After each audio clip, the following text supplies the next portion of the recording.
my name is Jess Tamargo. Welcome to my Garage Glass studio. I run a small business called La Sierra Glass. You may have seen me at our local craft fairs or farmers markets.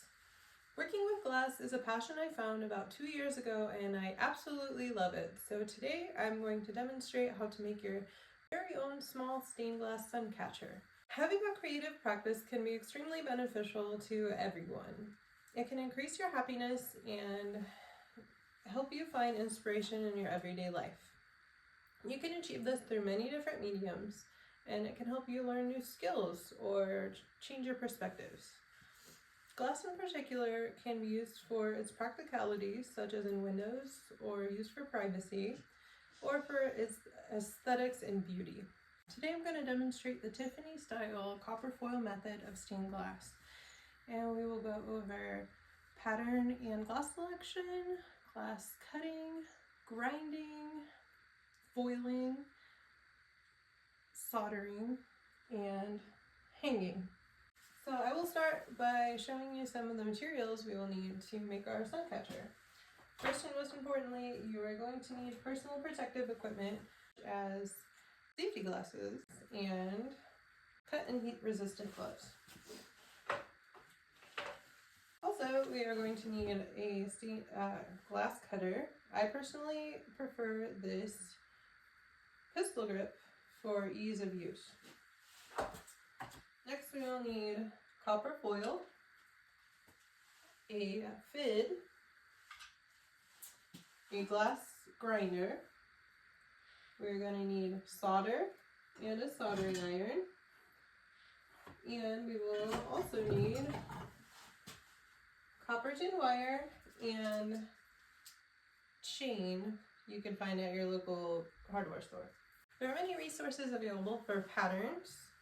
With stained glass, you have to be mindful of your lines, the line thickness, and the angles, because glass does not like to cut at a 90-degree angle. It will just break. I personally make all of my patterns on my tablet and print them out on my Cricut vinyl cutter just because it's easier and faster. Here is my most popular sunflower pattern, which we will be using today. For glass selection, there are many different manufacturers and types of glass, different textures and colors to choose from. Let's get the pattern applied to the back of the glass. It's easiest to cut on the non-textured side. Here I'm just taking my pattern and I'm going to stick it to the glass we selected. Here's the center. Here are the petals.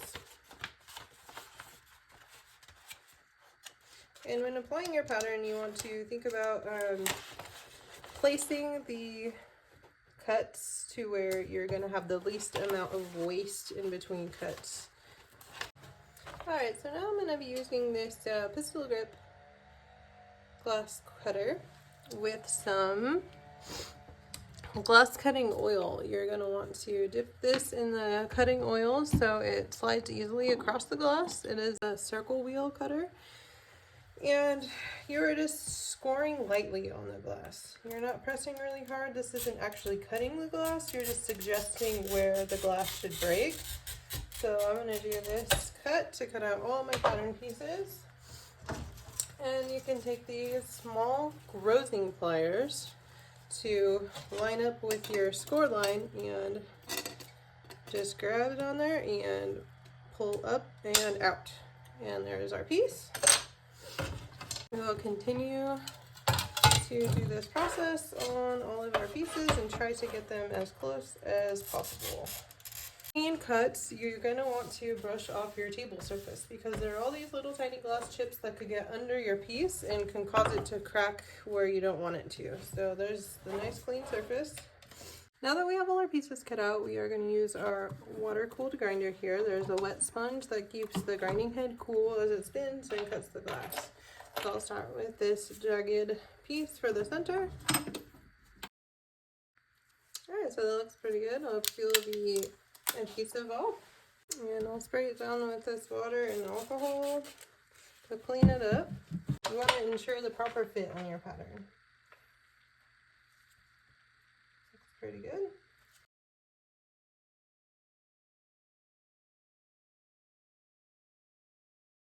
So now that we've ensured a proper fit on our pattern, we can move right along to our next step of foiling. Here we have our different kinds of foil. There are different widths. They usually come in 3/16, 7/32, or 1/4 inch, depending on how thick your glass is. They come in different backing colors depending on the way you want your solder to look. We also have a FID and an X-Acto knife for trimming. So these two pieces of glass are different thicknesses. You would usually choose a different size foil, but I'm going to just stick with the 3/16 all around for this piece.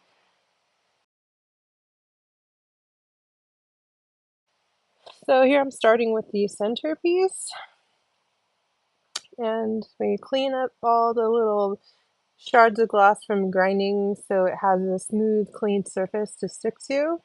The copper foil adhesive needs to really stick down in order to be a secure fit to the pieces for soldering.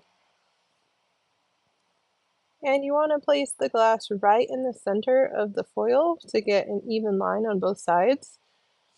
You attach it in one spot and simply roll it around and try to keep it as even as possible. Once you have it attached, you're going to trim off just a little bit of overlap and take your FID and smooth it down, really get it to stick at all points of contact and make sure there's no bubbles or ripples in the foil. Then you're going to want to smooth over the edges, make sure everything looks even and is completely adhered to the glass. Okay, now that we're all foiled up here, I attached the foil pieces together with just some blue painter's tape to keep it in place so it doesn't slip around. We can preheat this soldering iron to 410.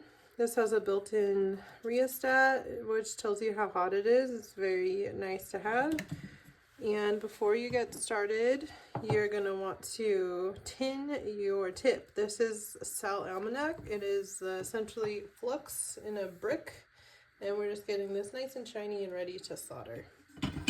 Here I have a flux brush with some gel flux. This is an acidic chemical that cleans the foil and helps the solder adhere to the seams.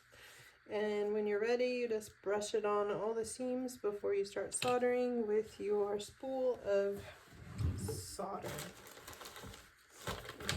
Here, it's recommended to wear a respirator or work in a very ventilated area when you're soldering.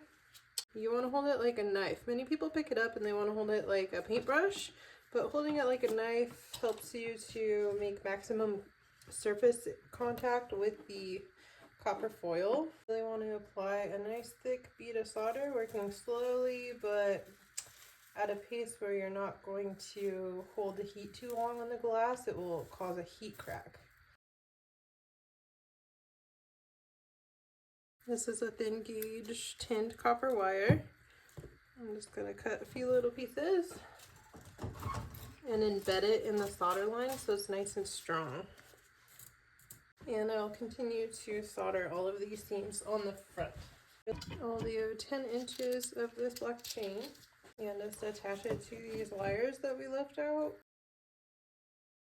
So this is an optional step, is to change the color of our solder line. I am using this black patina that causes a chemical reaction with the solder. Now that we have the solder lines patinaed black, I'm going to apply some stained glass finishing compound, which is a wax, and it will make it shine and protect it from oxidizing. So I'm just applying a thin layer here, rubbing it in. I'll flip it over, put some on the back side, just a couple drops. And I'm going to allow that to sit for about an hour. Okay, so the wax looks about dry here. I'm just taking a microfiber cloth and buffing the wax off, making sure there's no haze left behind and all this black stuff comes off. Making sure it's nice and clean and sparkly.